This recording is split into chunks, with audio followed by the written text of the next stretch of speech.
Eu preparei, então, enquanto metodologia, já que o tempo é delimitado, o tempo é curto, o Padre Jorge ele fez a proposta que fosse uma apresentação de aproximadamente 40 minutos, né? Então, eu preparei um texto, que depois vai ser disponibilizado, e o que eu pensei como metodologia seria fazer a exposição do conteúdo do texto, e depois a gente ter algum tempo para conversar, né, sobre questões que possam surgir a partir da apresentação e a partir também daquilo que a gente tem, né, como a partir da nossa experiência de vida, né. Padre Messias, vou ver se eu consigo fazer aqui o compartilhamento do texto, então, se por favor, me posicione se, se é possível visualizar, né. Tá ok.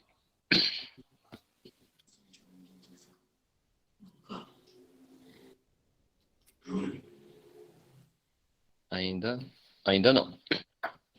Vamos ver aqui.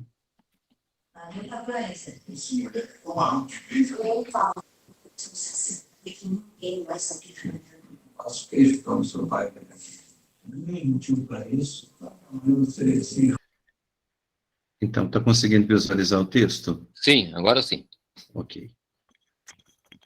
Então, vamos lá. Ansiedade e depressão no clero. Começo contando aqui, então, narrando um fato, né, que é verídico.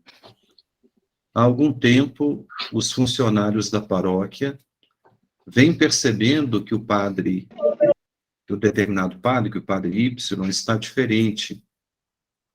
Normalmente alegre e convivente, seu humor ultimamente não é o mesmo.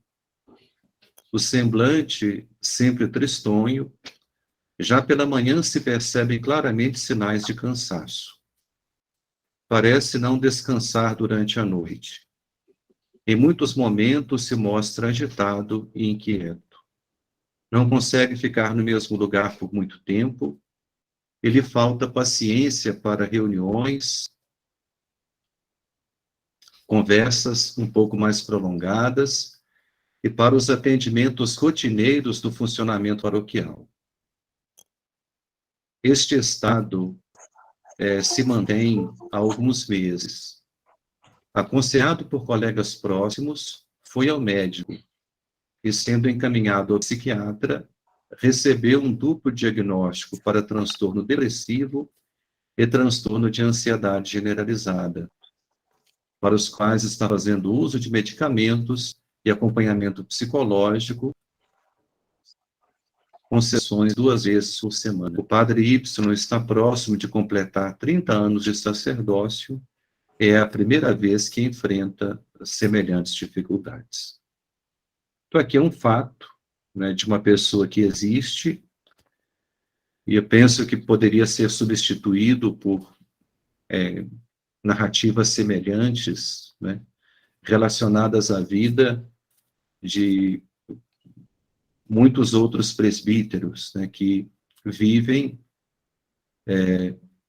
marcados por esses transtornos, transtorno de ansiedade, transtorno de depressão, transtorno depressivo, que seguramente são os transtornos mentais mais comuns, mais frequentes, que atingem o maior número de pessoas no mundo atual, na cultura atual. Então, ansiedade. Ansiedade é um sinal de alerta, indica um perigo iminente e capacita a pessoa a tomar medidas para lidar com a ameaça. Quando a ansiedade se torna generalizada, configura-se um quadro de ansiedade e preocupação excessivas sobre vários acontecimentos ou atividades, na maior parte dos dias, durante um período mínimo de 6 meses. E a depressão, então, aqui, uma apresentação bastante resumida, a partir do DSM, a depressão caracteriza-se pela presença de um humor triste, vazio ou irritável, acompanhado de alterações somáticas e cognitivas que afetam significativamente a capacidade de funcionamento do indivíduo. Então, eu não quis colocar aqui nessa apresentação, em razão do tempo, muito do que a gente já encontra. Se vocês fizerem uma pesquisa, colocarem essa referência do DSM, pode ser o 4 ou 5,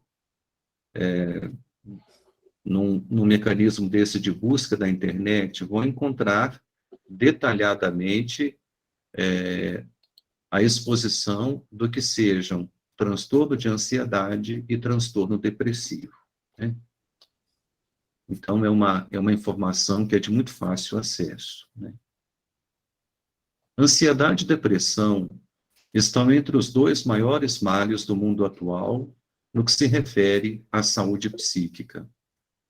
São os transtornos mentais mais comuns, afligindo milhares de pessoas em todo o mundo. Não escolhem faixa etária. Pessoas de todas as idades padecem em razão dos variados sintomas das duas condições mentais, independente de serem crianças, adolescentes, jovens ou pessoas adultas. O caso mais, só um breve comentário, mais agudo de depressão que eu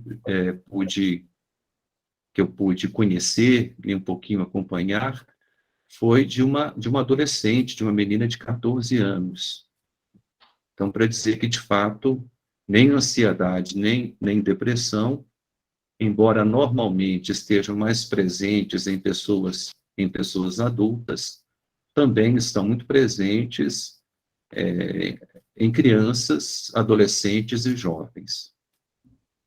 Também não há distinção quanto à classe social, ao sexo ou atividade profissional, embora haja profissões que mais facilmente predispõem a uma e outra condição. Ansiedade e depressão são transtornos mentais distintos. Então, não precisa fazer assim muito comentário para perceber que o diagnóstico de ansiedade é diferente de um diagnóstico de depressão. O tratamento é um pouco diferente, sobretudo quanto à questão o tratamento por medicação, mas muitas vezes acontece o que a gente chama de comorbidade, né? Então, pode ser que uma pessoa ela tenha simultaneamente um transtorno de ansiedade e um transtorno depressivo. Depois, para dizer que, quando a gente fala de transtorno de ansiedade, a gente está falando de um espectro, né?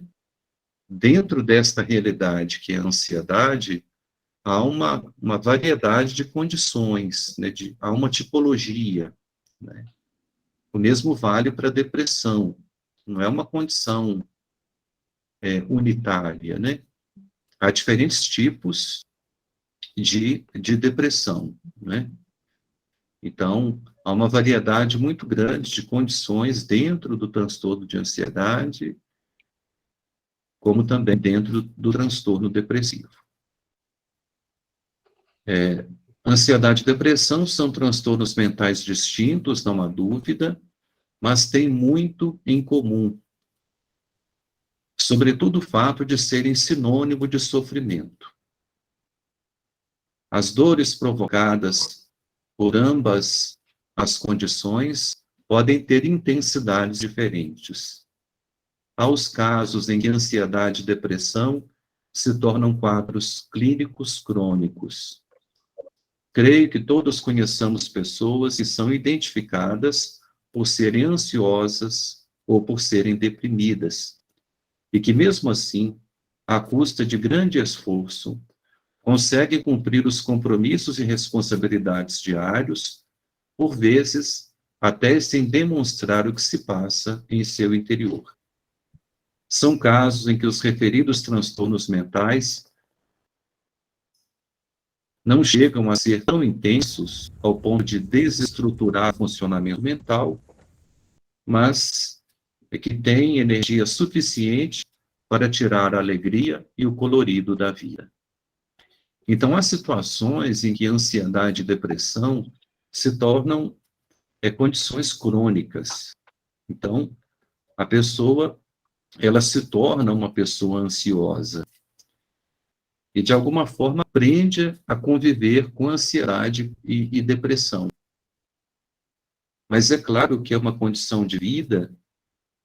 A gente falava ali, né, que a ansiedade e a depressão têm em comum o fato de provocarem uma, uma quantidade significativamente grande de sofrimento psíquico, né? Então, a ansiedade, tanto a ansiedade como a depressão, provocam uma grande quantidade de sofrimento, né? Embora sejam condições mentais, sejam transtornos mentais muito comuns, não significam que não sejam condições sérias, né? E podem provocar também uma série de outros efeitos, né, de somatizações. Então, são condições, de fato, de muita seriedade, né? Tanto a ansiedade quanto a depressão. Normalidade ou patologia? Há muitas situações, porém, em que ansiedade e depressão chegam ao nível do insuportável. Um presbítero, recentemente, isso ainda durante a pandemia, entrou num quadro de sofrimento, creio que provocado simultaneamente por ansiedade e depressão.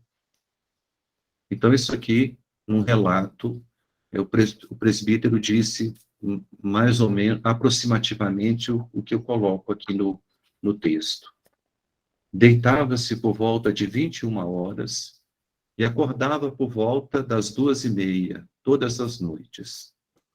A agitação não permitia que adormecesse novamente. Pela cabeça passava uma multiplicidade de pensamentos, sempre negativos, alguns deles chegando a ser catastróficos. Tinha assumido uma função objetivamente muito difícil em sua diocese e que se tornara quase impossível de ser administrada em razão do agravamento da crise financeira de 2020.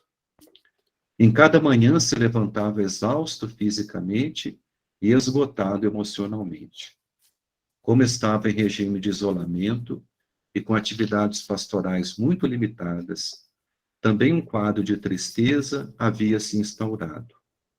Havia dias de quase completa solidão. Foi percebendo que necessitava de ajuda médica, o que o levou ao psiquiatra e ao início de um tratamento que se prolonga até os dias atuais. Como se percebe, o presbítero não está imune a nenhum transtorno mental, o que compreende ansiedade e depressão. Pesquisas feitas em diferentes países, em diferentes contextos, revelam que a saúde mental do presbítero não difere da saúde mental da população em geral. Embora, normalmente, a preparação para o ministério ordenado seja prolongada e cuidadosa, isso não significa que haja significativa mudança em nível de estrutura mental, em nível de estrutura psíquica. As fragilidades estruturais, resultantes de experiências negativas, então, uma pessoa que tenha tido na infância experiências traumáticas, tenham acontecido fixações, né, que tenham se instaurado complexos, né?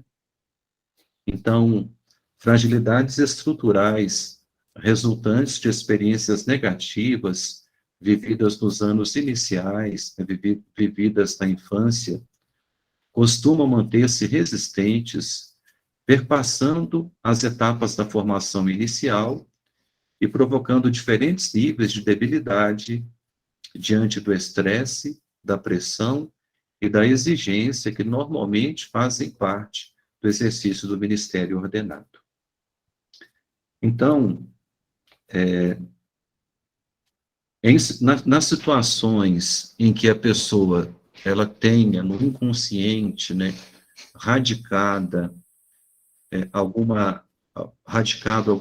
conteúdo, né, resultante de fragilidade, né, na vivência da infância, das fases iniciais da vida, então esse conteúdo do inconsciente normalmente, ele não se modifica com o tempo.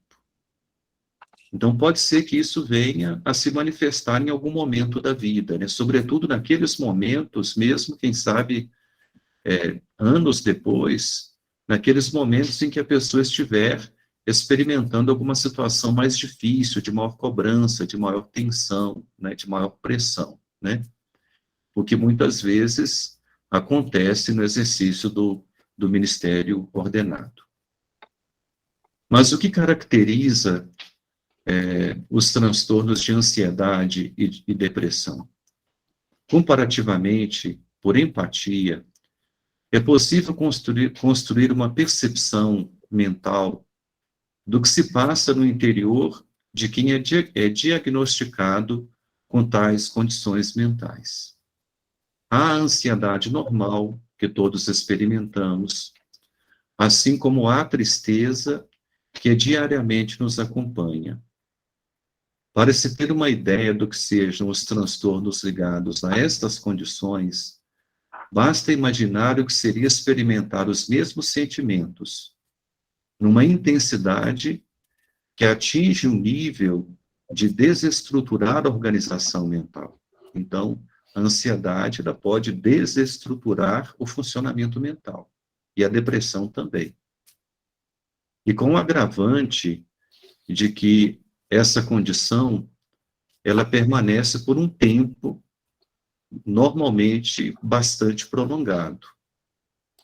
Aliás, quanto ao tempo, um dos maiores agravantes é a perda da esperança de que o sofrimento que se experimenta um dia irá passar. Então, a sensação que tem a pessoa acometida pelos transtornos de ansiedade, de depressão, é que aquela condição não vai terminar nunca. Né?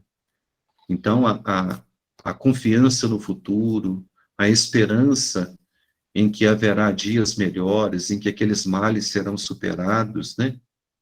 Essa esperança é muito fragilizada em decorrência da própria natureza, né? Sobretudo do transtorno depressivo, né? Mas também um pouco, né? Acontece também de maneira semelhante com o transtorno de ansiedade, né? Ansiedade e depressão nem sempre são negativas. Podem estar presentes na personalidade em intensidade suportável, exercendo função adaptativa. Certa quantidade de ansiedade diante de um compromisso ou de uma situação mais exigente colocará a totalidade da pessoa em estado de alerta e não lhe permitirá relaxar enquanto não tiver adotado as medidas cabíveis e não estiver segura a pessoa de que tudo está devidamente organizado. Uma certa dose de tristeza, de humor deprimido, nos obriga, pela regressão, à atitude de introspecção, ao retorno ao mundo interior. É o que acontece, normalmente, depois das desilusões e frustrações. A regressão, muitas vezes provocada pelas dores e tristezas, pode ser fonte de sabedoria e revigoramento indispensáveis ao incessante processo de autoconhecimento e de maturação. Como foi dito anteriormente, ansiedade e depressão podem atingir a intensidade de configurarem transtornos mentais. Podem tornar-se agudas o suficiente para provocar delírios e alucinações, inquietação, fadiga, irritabilidade, desesperança, humor deprimido, insônia ou hipersonia, dificuldade de se concentrar, somatizações diversas. É quase infindável o elenco de adjetivos, de males que delas são derivados. A vida não somente se torna difícil de ser vivida, pode tornar-se indesejada, de tal maneira que o autoextermínio, né, então, o suicídio, pode se mostrar insidiosamente como uma opção atrativa.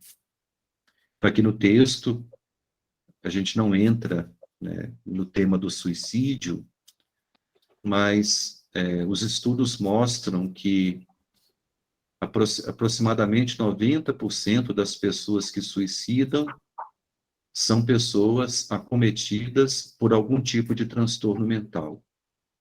E dentre os transtornos mentais que conduzem ao suicídio, em cerca de 80% dos casos de suicídio, a gente encontra uma situação de transtorno depressivo, né, que não teve o cuidado suficiente para ser superado, né? Então, para dizer que os transtornos mentais, eles podem sim conduzir a pessoa a uma condição em que a vida ela se torna indesejada, insuportável, em que o sofrimento psíquico ele se torna muito, muito intenso e podem conduzir até a situações, né, tristes e radicais, como é o caso do suicídio, né? Então, aqui alguns fatores que contribuem para o surgimento da ansiedade e depressão no clero, né? Quanto ao clero, reafirma-se o princípio de que está conservada em tudo a humanidade dos que se ordenaram. O cultivo da espiritualidade, maturada nos longos anos de seminário, muitas vezes com o delicado e atento cuidado dos diretores espirituais, divide espaço com fragilidades psíquicas e não raramente com transtornos mentais. Há a ação da graça, há a internalização de valores, há o segmento e identificação com Jesus Cristo, a quem se busca seguir e servir fielmente. Simultaneamente, há um influxo dos processos intrapsíquicos que podem assumir o controle do funcionamento mental, orientando o ministro ordenado para comportamentos e atitudes muito distintos daqueles que conscientemente deseja seguir. Em razão disso, entendo que a principal origem dos referidos transtornos mentais, também para os ministros ordenados, são os próprios conflitos interiores. Há estudiosos da personalidade que entendem que a conflitividade é uma característica natural da mente humana. Fantasia e realidade, desejos e limites, prazer e dever, razão e emoção, embora não sejam inimigos naturais, muitas vezes põem o ministro ordenado a situações delicadas de solução nada fácil. O padre Amedeo Centini, ao discorrer sobre este assunto, apresenta a situação do sacerdote recém-ordenado. Por estar na etapa da juventude, há inevitavelmente o conflito entre o desejo de servir a Deus, de entregar-se no serviço ao reino, e os naturais apelos ligados à afetividade e à sexualidade. A juventude é a etapa da vida em que, psicologicamente, a pessoa busca a intimidade afetiva e sexual. É nesta fase do desenvolvimento psíquico que normalmente ocorre a ordenação sacerdotal, o que torna inevitável o conflito entre desejos. É o desejo por servir a Deus, mas os outros desejos e apelos também ligados à afetividade e sexualidade. Então, é inevitável o conflito entre desejos, no dizer do padre Centini. A capacidade de enfrentar saudavelmente este específico conflito, aqui eu acompanho também o padre Centini, é fundamental por estabelecer a base para o enfrentamento dos demais conflitos, que em diferentes momentos da vida irão se manifestar. Os conflitos interiores, então, poderão ser fonte de ansiedade e de depressão. São as situações em que a principal origem do problema, ou dos problemas, aqui eu falo de ansiedade e depressão, Então, a origem não será a paróquia, ou o colega com quem se trabalha, ou a estrutura da igreja. Claro que o contexto pode facilitar ou fragilizar, ajudar a integrar ou a fragmentar. Uma conquista imprescindível será, nestes termos, o desenvolvimento de uma suficiente consistência psíquica e vocacional, que dará ao sacerdote a liberdade suficiente para agir em sintonia com suas escolhas e opções vocacionais. Nas situações em que prevalecerem acentuadas inconsistências, estará comprometida tanto a capacidade de decidir, quanto a de dispor de si na direção das escolhas vocacionais que foram feitas. Então, o cuidado com os conflitos interiores é condição sine qua non para bem viver o ministério ordenado, com níveis normais e suportáveis de ansiedade e de tristeza ou depressão. É condição sine qua non, mas não é suficiente. Há variáveis que são de natureza exterior. Há estudiosos da personalidade que acentuam que o ambiente exerce diferentes tipos de pressão sobre o indivíduo. Algumas delas são pressões que fragmentam, né, sendo fragmentadoras da organização mental. O Padre Rula foi o criador do Instituto de Psicologia da Universidade Gregoriana, onde eu tive a oportunidade de estudar. Então, o Padre Rula, em seus estudos sobre a personalidade humana, afirma que o perfil do líder de uma instituição religiosa não é uma variável secundária. Então, numa das obras principais do Padre Rula, ele dedica muitas páginas ao tema da liderança na igreja, né? Porque ele entende que o estilo de liderança e o estilo do líder é bastante significativo, não somente para o funcionamento da instituição, mas também para o bem-estar psíquico das pessoas que são lideradas.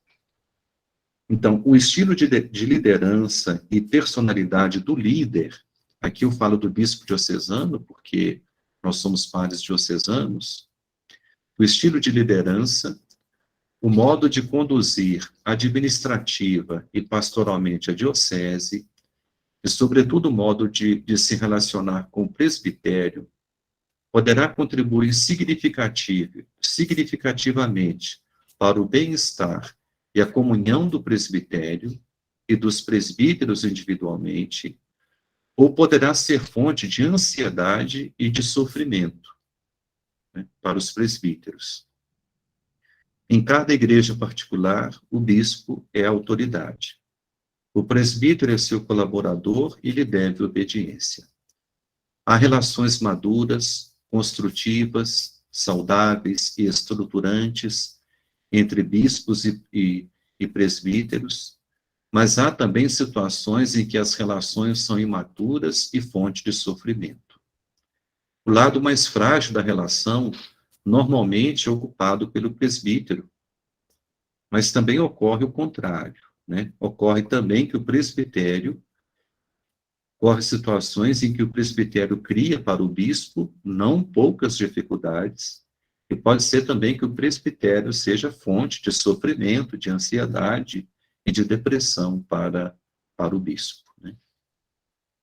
Ansiedade e depressão são frequentemente resultado de sobrecarga de trabalho e da insegurança e complexidade da evangelização neste contexto de pós-modernidade.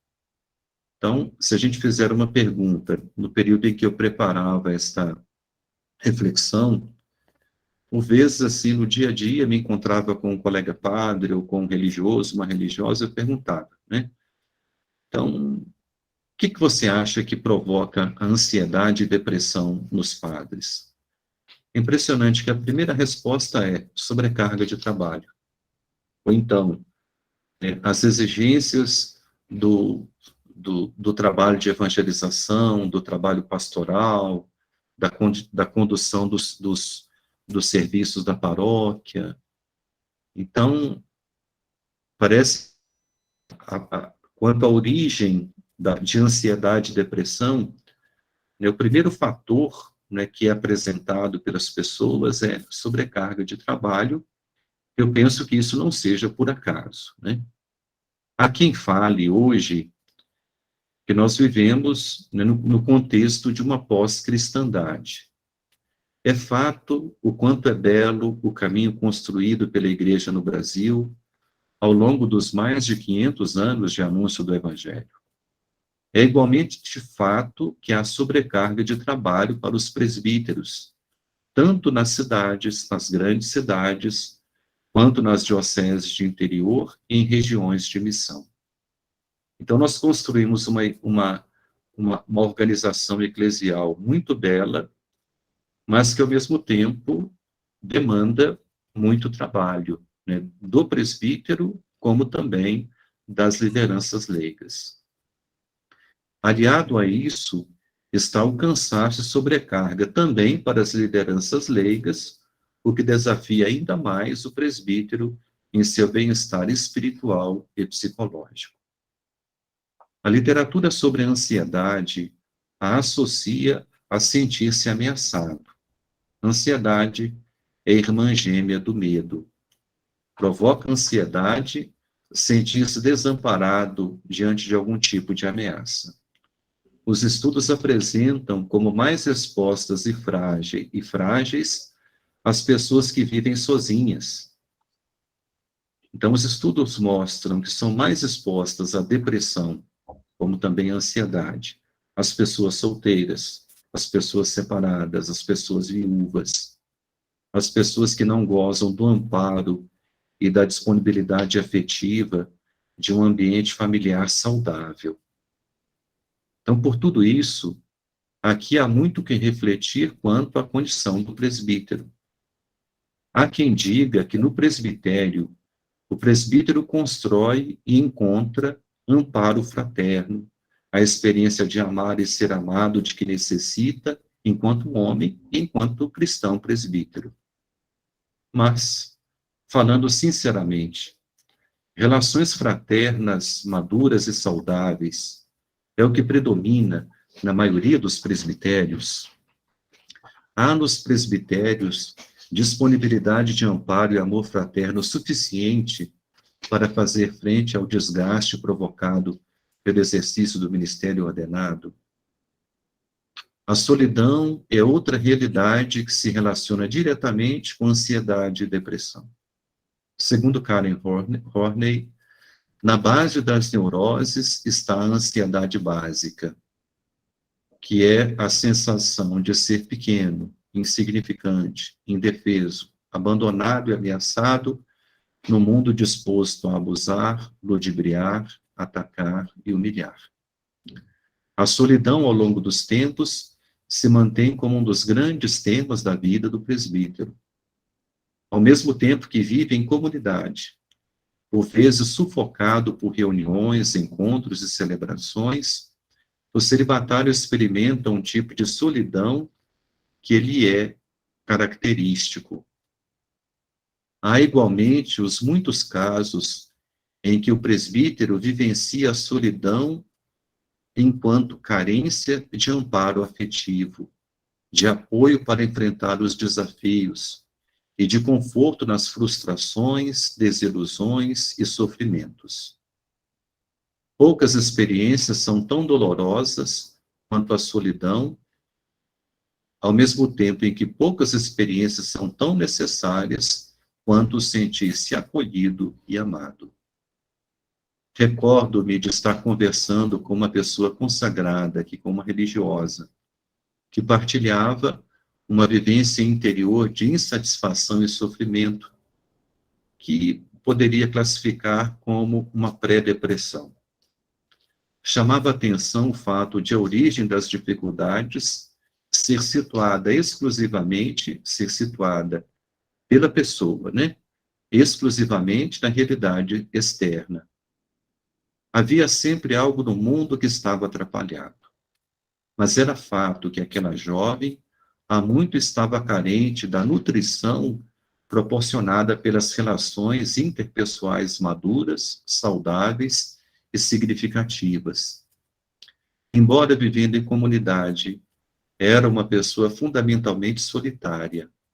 Apresentei-lhe a pergunta: quem é a pessoa com quem você pode contar de verdade? Quem de fato faz parte da sua vida? Não precisou pensar muito para reconhecer que não havia ninguém com quem tivesse um relacionamento que fosse além do que é funcional ou superficial. Creio que se deve elencar entre as fontes de ansiedade e depressão, no caso do presbítero, os perigos, os riscos da infidelidade e do escândalo. Em meu tempo de formando, em meu tempo de seminarista, era muito conhecido um livro intitulado Os Votos, um Tesouro em Vasos de Argila. A obra se refere aos votos de modo geral, como diz o título, mas são muito bem construídas as páginas ligadas ao voto de castidade, né? O presbítero é amado e respeitado. Goza de veneração e reverência da parte do povo e do cuidado da igreja. Mas tudo é muito frágil. Além dos limites que podem estar ligados ao caráter, há as fragilidades psicológicas e os transtornos mentais, há o inconsciente que é fonte constante de ameaça. Então, por isso, o risco de uma situação de infidelidade da parte de algum presbítero, né, sempre existe. Então, na mesma medida em que é amado e respeitado, o presbítero poderá ser publicamente exposto e ter não somente a vida destruída, mas ver-se psicologicamente destruído. Tudo é muito instável. A cultura da tolerância em que nós vivemos nem sempre é tolerante com fragilidades dos presbíteros. O índice de exposição acentuou-se significativamente na sociedade, nesta sociedade em que nós vivemos, que é mediada pelas redes sociais. Recordo o caso recente de um presbítero que foi injustamente acusado por uma amante de tê-la engravidado. Neste jovem presbítero coexistiam a inconsistência vocacional, mas também estava presente um forte desejo de viver como presbítero, de viver o ministério ordenado.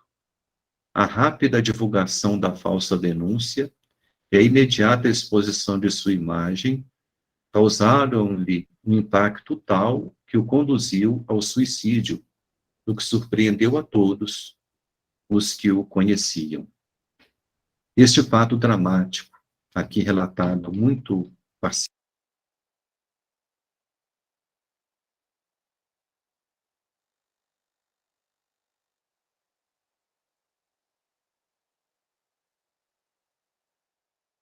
Fechou o microfone.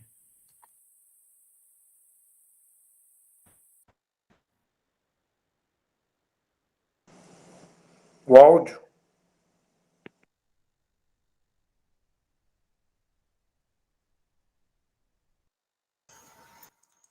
Sim, estava sem áudio.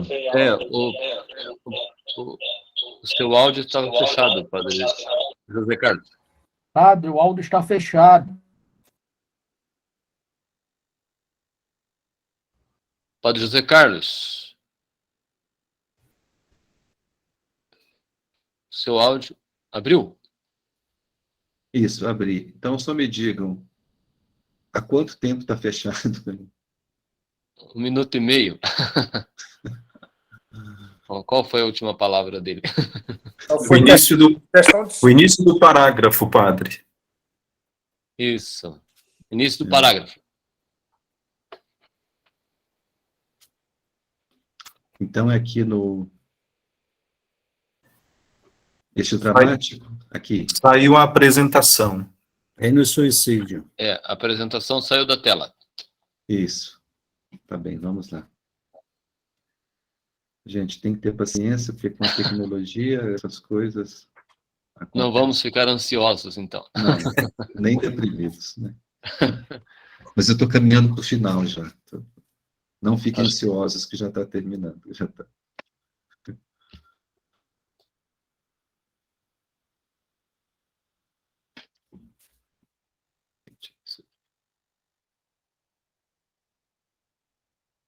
Ok. Então, este fato dramático, aqui relatado, revela o quanto é complexa a condição do presbítero, homem de Deus e do Evangelho, nesta sociedade das contradições. O fenômeno assustador do suicídio, que tem vitimado um número não pequeno de presbíteros e religiosos e consagrados, atesta a condição de extrema debilidade em que vivem muitos de nós. Entende-se o suicídio não como desejo de morte, mas como a tentativa extrema de fuga de um sofrimento que se tornou insuportável e diante do qual a pessoa se sente só, desamparada. Creio que poucos fatos sejam tão reveladores dos extremos a que podem chegar todas as pessoas indistintamente quanto o suicídio de um religioso ou de um sacerdote. Então, algumas considerações conclusivas. Embora se tenha dito anteriormente que ansiedade e depressão sejam dois dos maiores desafios do mundo atual, creio que se deva fazer uma correção. Não são o problema.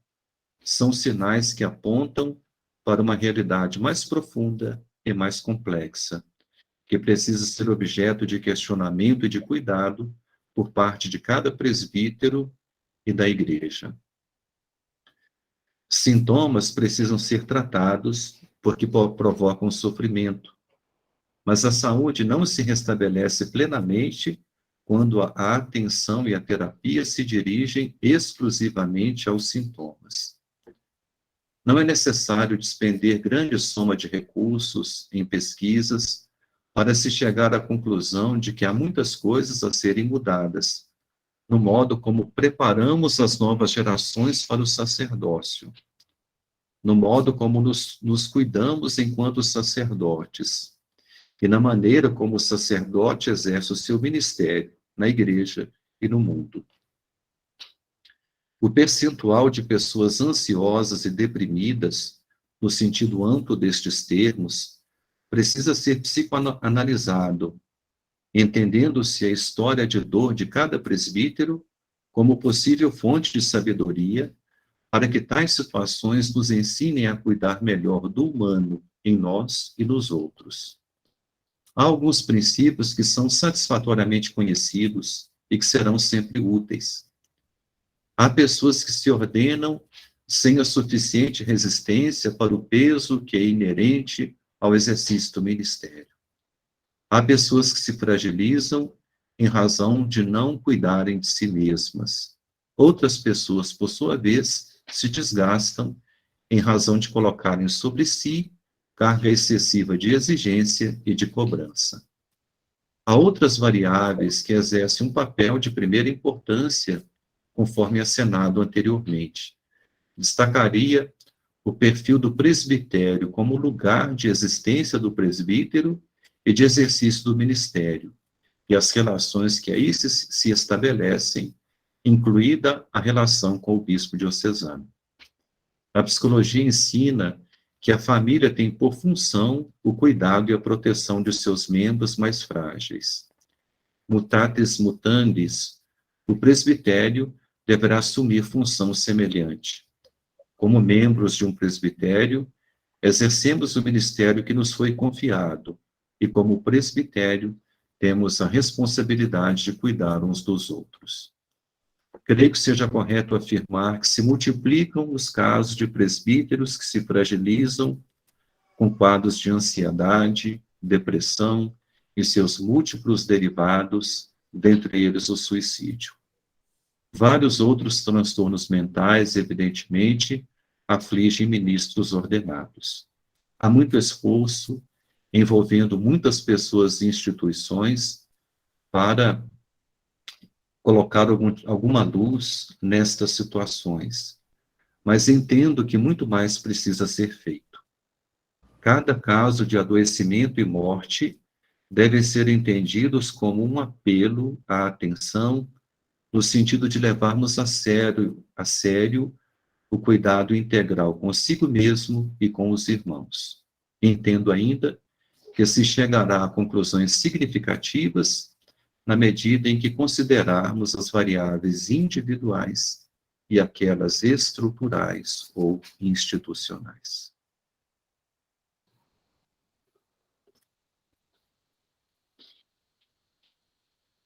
Ok. Tá. Muito obrigado, Padre José Carlos. Podemos abrir agora para as perguntas? Podemos, sim. Então, tá ok. A primeira pergunta foi colocada aqui pelo Padre João Carlos, e ele coloca a seguinte questão: como é estabelecido entre nós presbíteros os 3 graus do suicídio? Suicídio autodestrutivo, intermediário e extremo.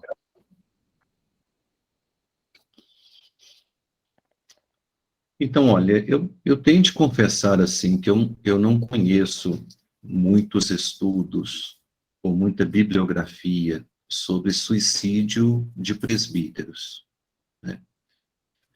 Então, a informação que eu tenho sobre esse assunto é a informação que eu tenho da Manualística Geral sobre suicídio, né? Depois, essa informação que vem, que a gente tem um pouco aqui, um pouco ali, textos, alguns textos que são produzidos, né? Então, eu não saberia dizer assim com tantos detalhes, né, sobre graus e detalhes, etc., com relação ao suicídio de presbíteros, né? Na minha compreensão, né, o suicídio, não sei se ajuda o que o irmão está perguntando, no suicídio, uma distinção que a própria Organização Mundial da Saúde faz é que há situações em que o suicídio ele é consequência de uma pessoa que tem a impulsividade como uma característica de sua personalidade, né? A pessoa é impulsiva e no momento difícil a pessoa tem um comportamento impulsivo. Mas há outras situações em que o suicídio, eu penso que seja a maioria das situações, o suicídio é consequência de um quadro prolongado de sofrimento psíquico. Algumas vezes, consequência de um sofrimento físico, mas na maioria das vezes de um sofrimento psíquico. A literatura que a gente tem sobre o suicídio oficial, eu diria, nos textos do DSM, nos manuais de psiquiatria, produzidos pela própria Organização Mundial de Saúde, a gente tem literatura muito rica sobre isso, né? Então, afirmam aquilo que eu disse no texto, né, que em aproximadamente 90% dos casos de pessoas que suicidam, a pessoa era acometida por algum tipo de transtorno mental. Então, a informação que eu tenho é um pouco essa, né? Se alguém tiver alguma informação mais que quiser completar, o espaço está aberto. O Padre João Carlos, o próprio que fez a pergunta, pediu a palavra. Pode falar, Padre João Carlos. Na verdade, minha mão estava levantada quando eu me apresentei. Mas quero agradecer o Padre José, Padre José Carlos, que esteve num momento importante na nossa Arquidiocese Montes Claros, dando uma formação muito válida, muito importante.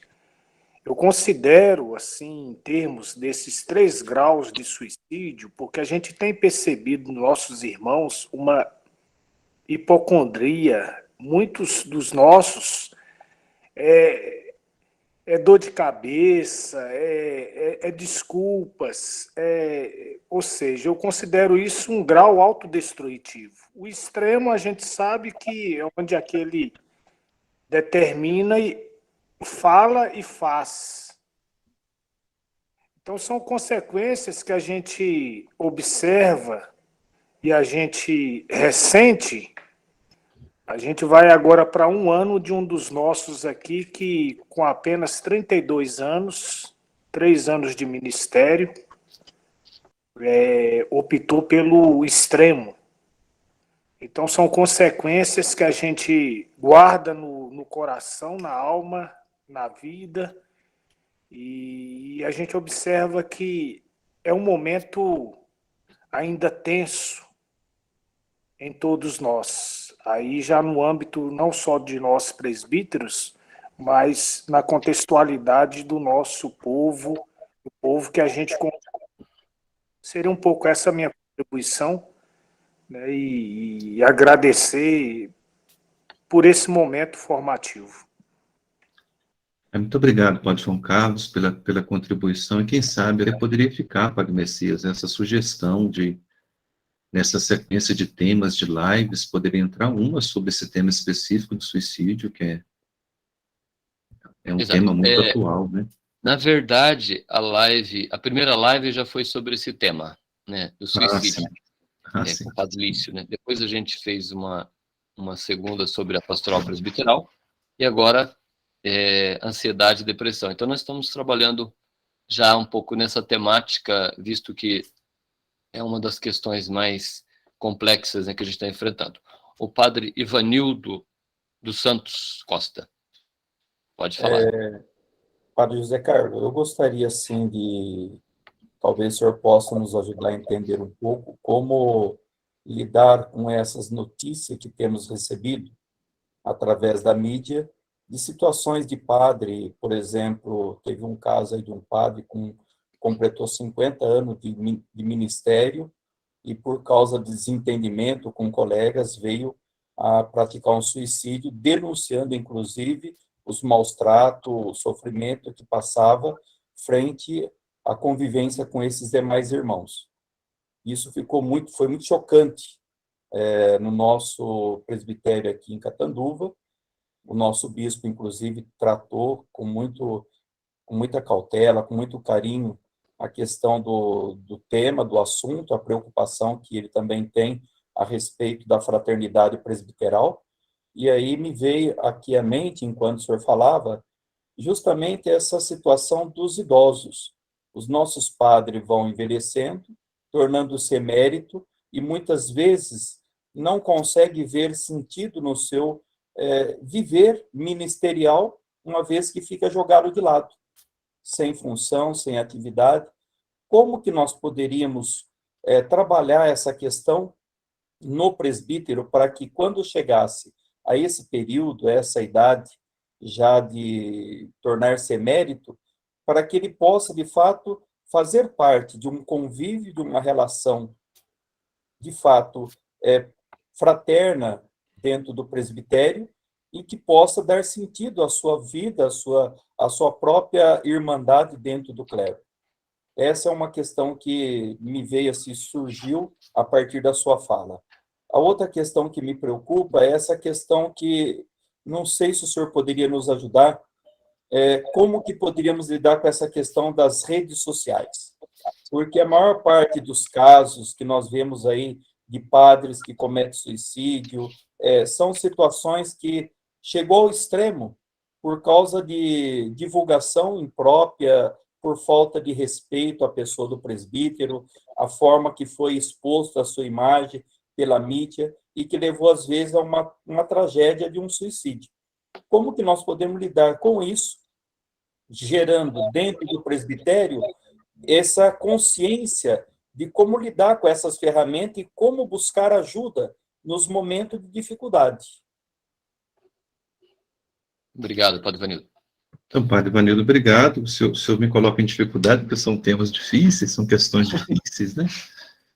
Mas eu diria o seguinte, a primeira questão que o senhor coloca, né, dessa situação natural, né, de progressão da vida, de passar por uma etapa da vida em que a pessoa ela não vai viver mais o ministério enquanto alguém que está executando funções, né?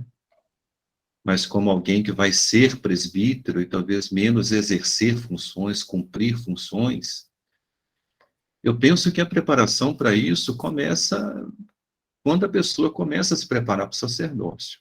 Eu penso que é no seminário que se começa a preparação, né? Então, eu vejo assim com uma certa esperança, eu vejo com esperança o fato de que estes temas ligados à saúde mental, ligados às fragilidades psíquicas, são temas hoje que sobre os quais nós conversamos muito, né? São temas que estão presentes no processo formativo, de modo geral, de maneira muito direta, muito franca, muito aberta, né? Enquanto as redes sociais, elas têm esse lado negativo, que a gente percebe, o senhor acentua, mas também as redes sociais, elas aproximam também os jovens de todo tipo de assunto, de todo tipo de tema, de coisas ruins, de coisas boas também, né?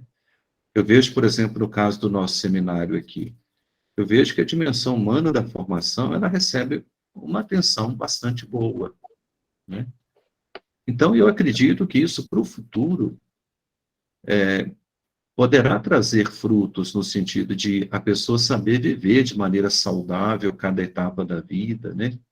Conseguindo perceber o sentido do sacerdócio em todas as etapas. Então, eu vejo que tem que ser resultado de uma formação inicial e permanente e integral, né?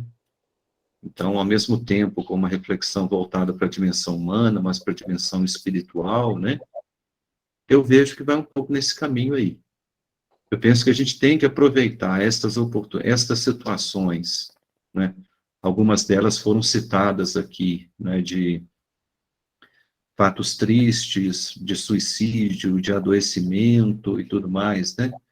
Então, a gente trazer isso, né, para a conversa, para a discussão, nos nossos encontros de presbíteros, na formação permanente, mas no seminário também, na formação inicial, né, para que a gente tire, né, alguma sabedoria destas situações tristes e difíceis, né. Depois, com relação às redes sociais, esse foi tema até da última reunião, até saiu na última reunião do Conselho de Formadores aqui do nosso seminário, né? Eu percebo, assim, que é urgente que a gente insira na formação inicial, mas também na formação permanente, né? Esta formação para a utilização das redes sociais. Que eu penso que não é fácil, porque o que acontece nas redes sociais, ou seja, as redes sociais, elas são utilizadas, elas são uma ferramenta, que são utilizadas de forma imatura, como reflexo das imaturidades pessoais. Então, por isso é muito difícil colocar uma ordem nisso, né? O jeito de resolver esse problema é resolvermos as nossas imaturidades. Mas eu penso que tem que ser inserido como conteúdo da formação durante o seminário.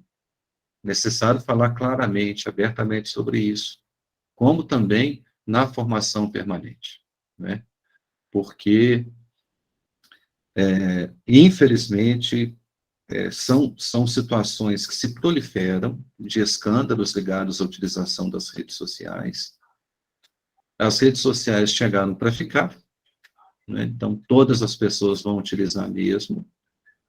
Então, é formação. Não há outro caminho, né? Oi, Padre José Carlos, tudo bom? Tudo bem, Dom Vicente? Lembra de mim? Um abraço para o senhor. Olha, cheguei agora de um encontro, uma reunião. Bem-vindo de novo ao nosso Regional Solum. Isso. Eu mandei um abraço para o senhor há poucos dias, não sei se ele chegou até aí, viu? Com quem? Foi Com quem mandou um abraço? com o padre Jorge. Foi comigo, eu falei sim. É muito relaxado.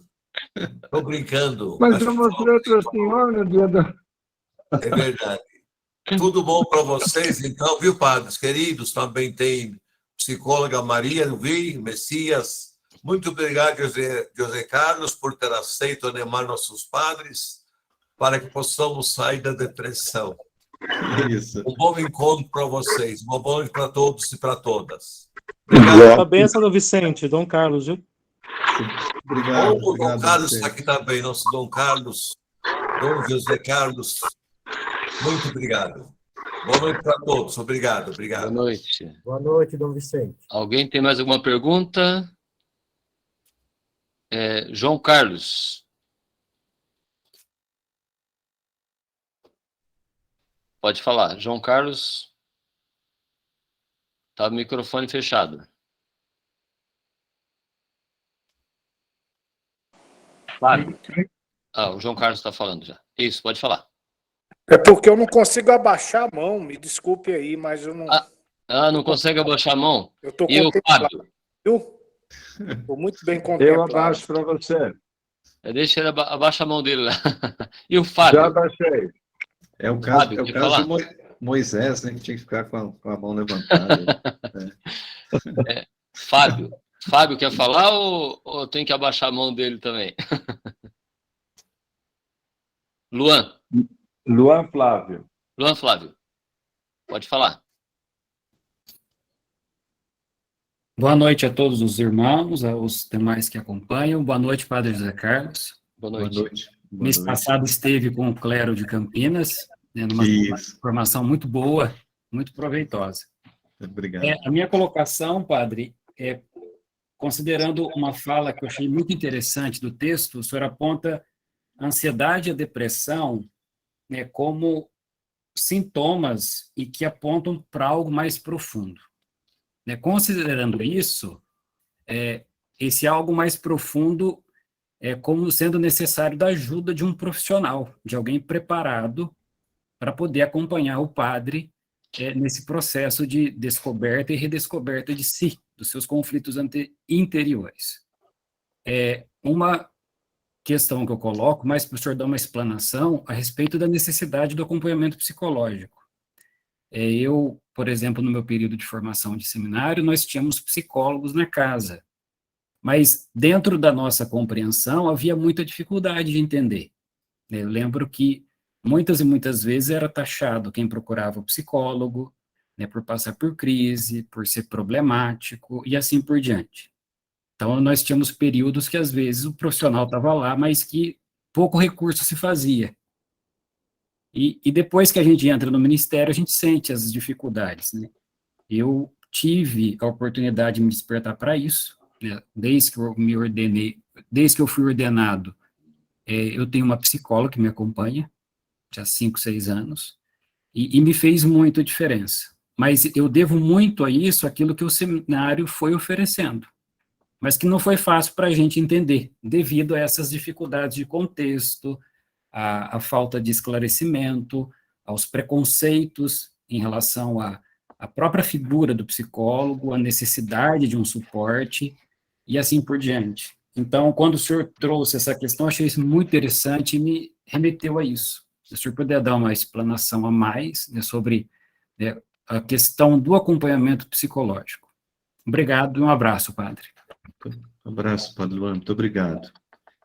Então, as questões que coloca aqui o padre Luan, elas nos ajudam muito, né?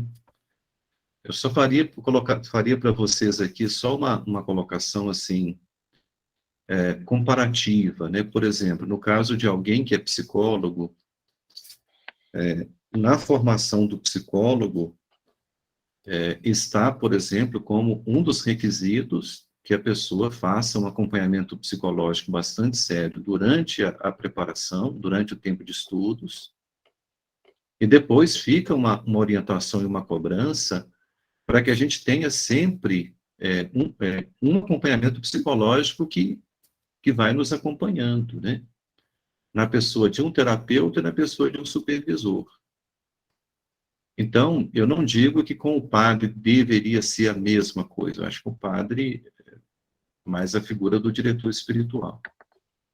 Mas para dizer que se um profissional de psicologia ele entende que ele precisa de um acompanhamento psicológico, no caso do presbítero, com igual razão, né? Porque a vida do presbítero, o ministério do presbítero, a exigência, a cobrança e a possibilidade de desgaste é muito grande, né?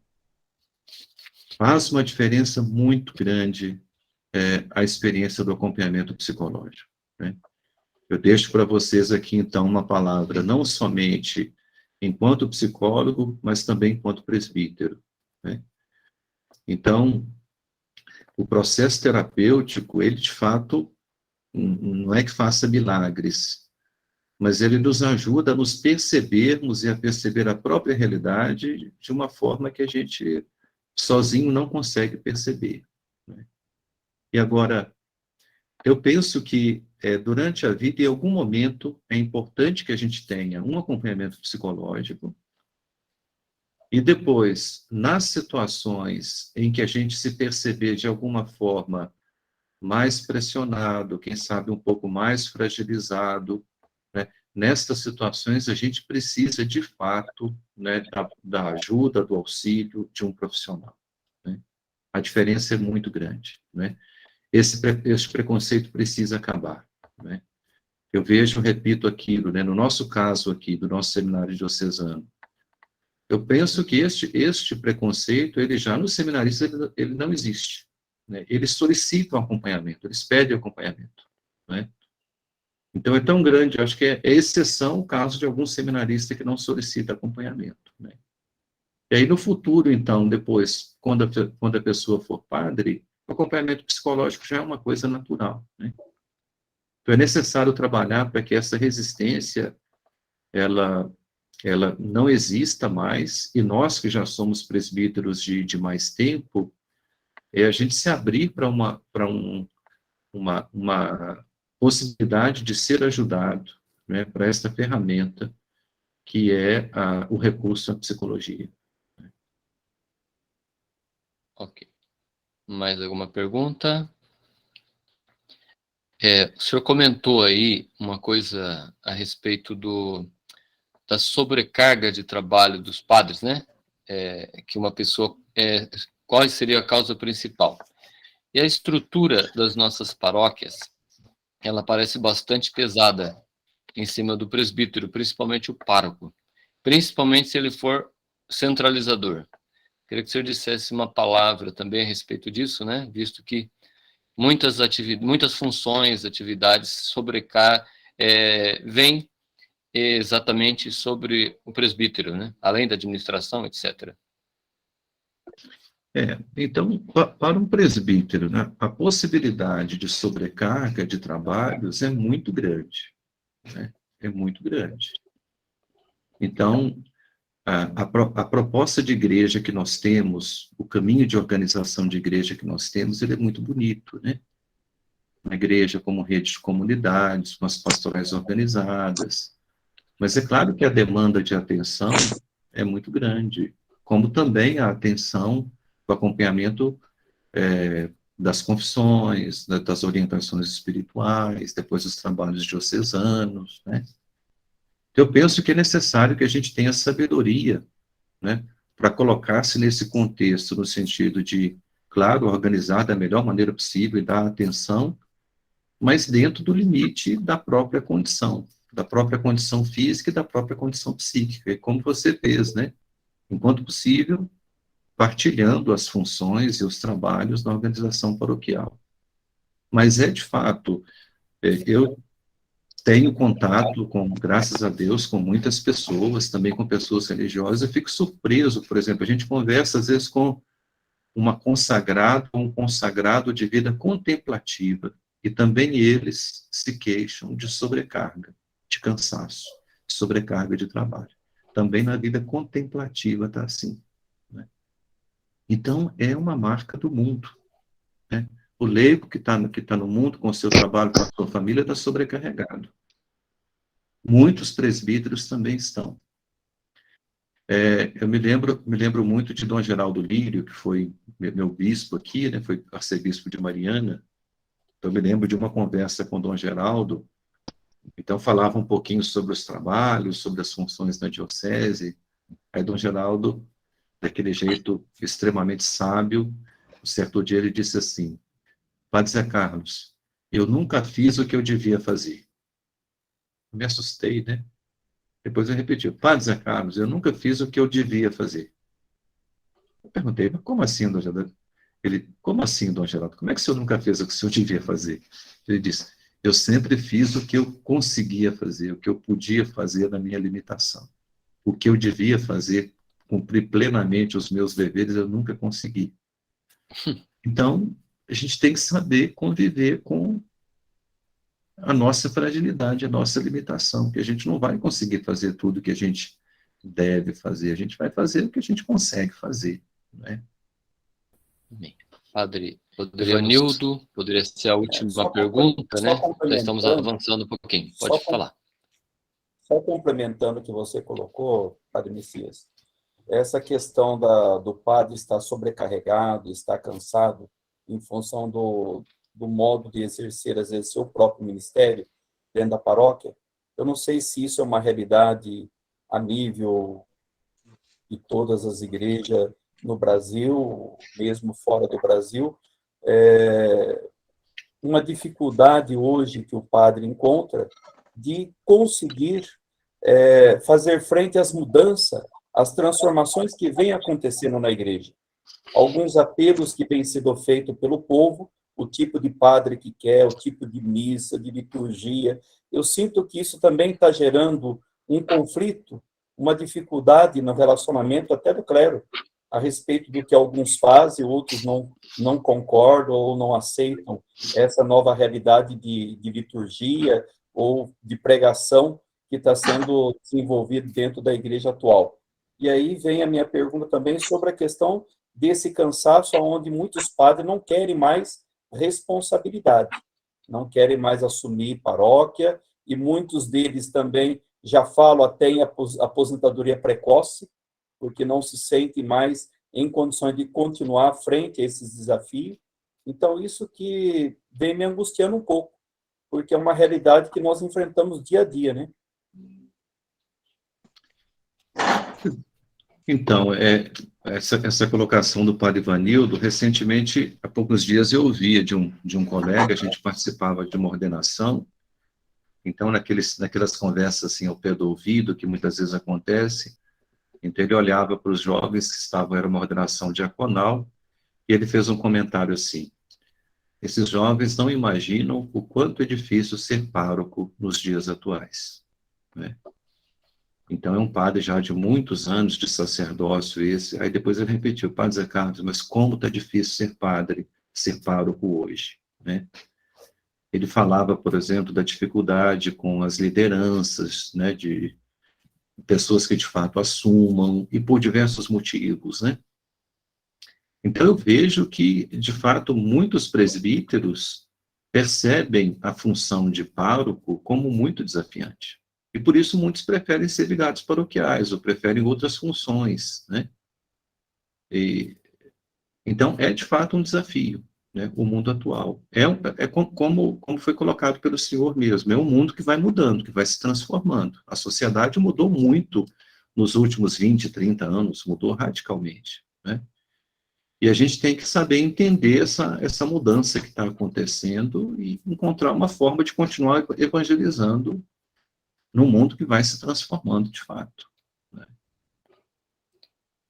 Sim, Padre José Carlos, eles estão perguntando se o senhor vai disponibilizar esse texto para a gente? Vou sim, com certeza. Ah, então tá bom. Com certeza. Eu coloquei o meu zap no chat, né, se alguém tiver interesse em receber o texto, é só anotar meu número e pedir o texto que eu envio depois. Depois dessa live também vai ser disponibilizada. Padre Jorge poderia até falar um pouquinho da parte técnica aí, Padre Jorge Demarque.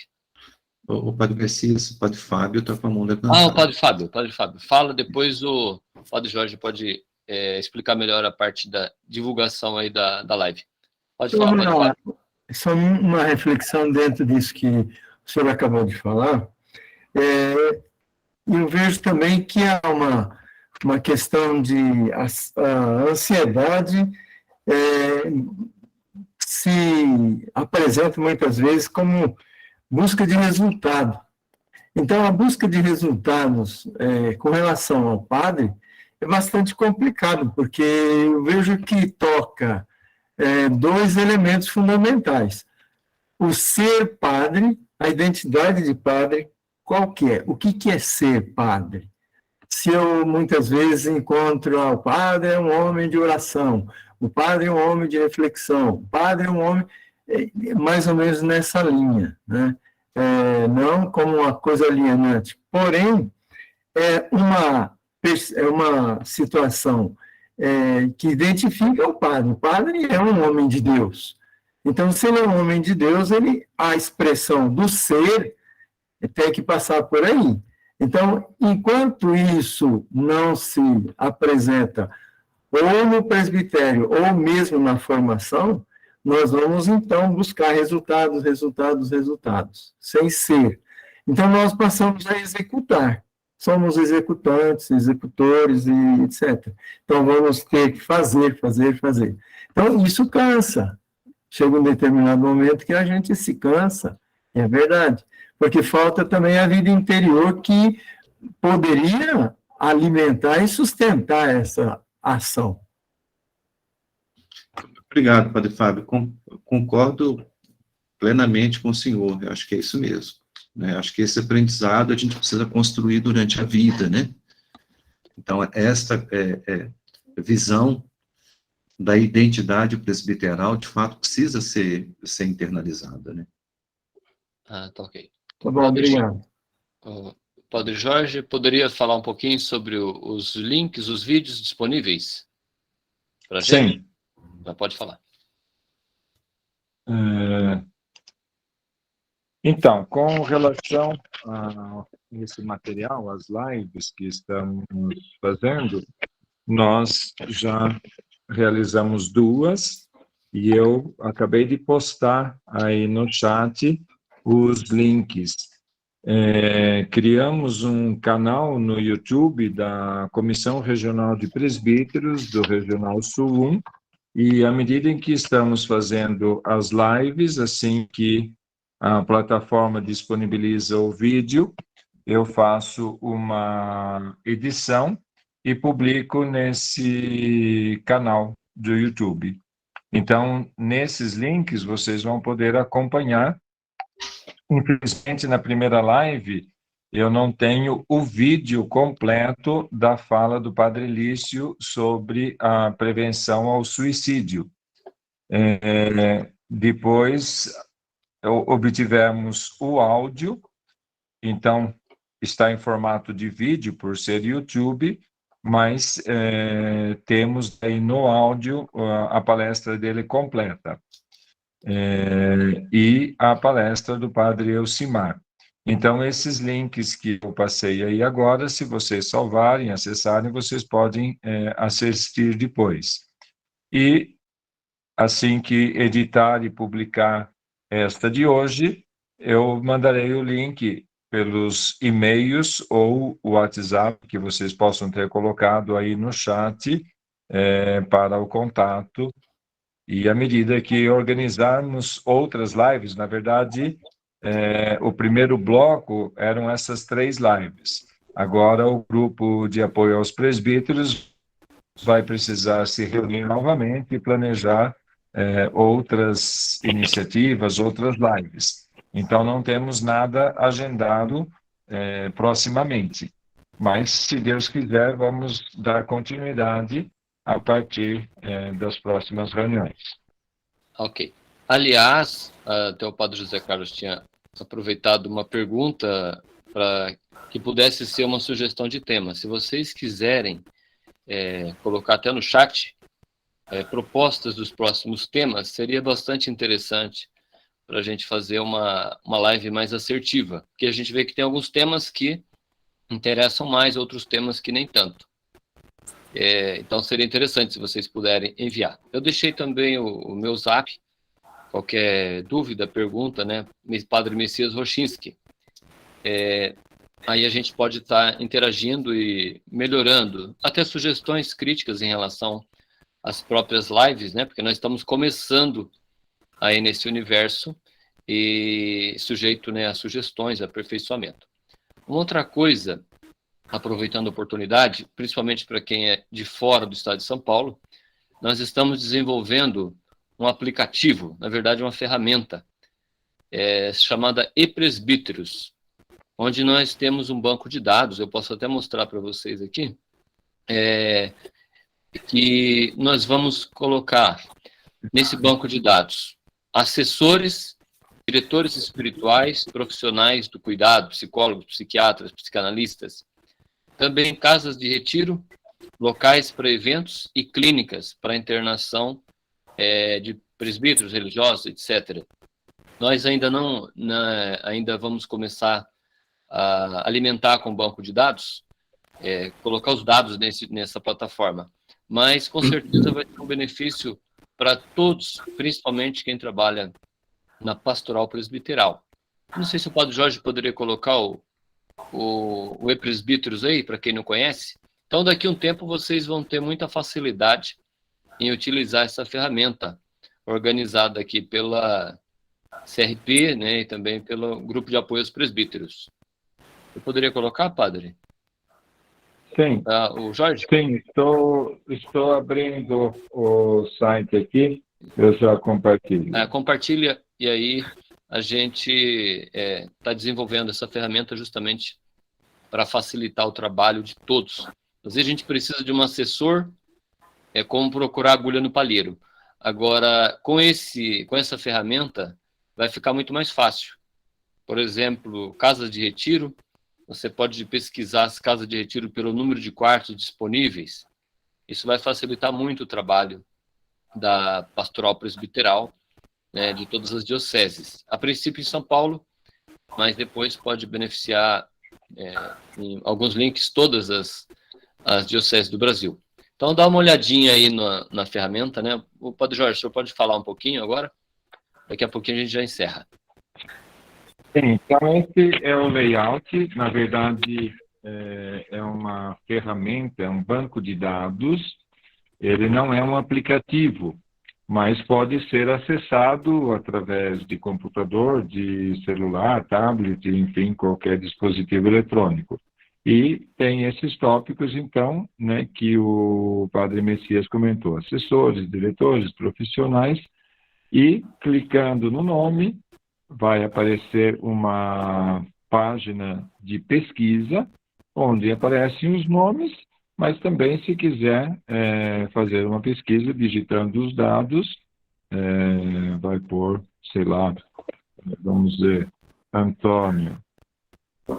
E daí eu vou clicar em ver detalhes, ele vai posicionar, opa, digitei provavelmente errado, né, que não entrou. Mas vamos dizer que eu pegasse aqui o Antônio Issal, que apareceu aqui para mim, né?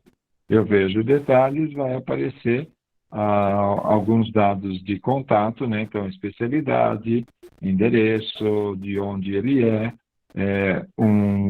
alguma coisa publicada no YouTube e um currículo também da pessoa.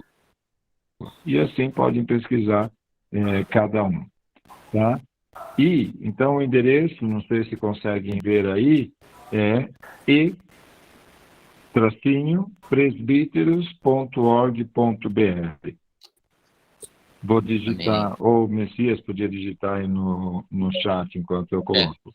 E para contribuições, se vocês tiverem dados, né, de profissionais, de assessores, de casas de encontro, de retiro, que gostariam que incluísse, e inclusive seria importante termos isso para podermos alimentar, né, esse banco de dados. Os formulários, não sei se estão vendo aí, é uma página simples, onde tem cada item, que vai abrir, então, o formulário correspondente. E esse formulário é do Google, né? Então, preenche e envia, né?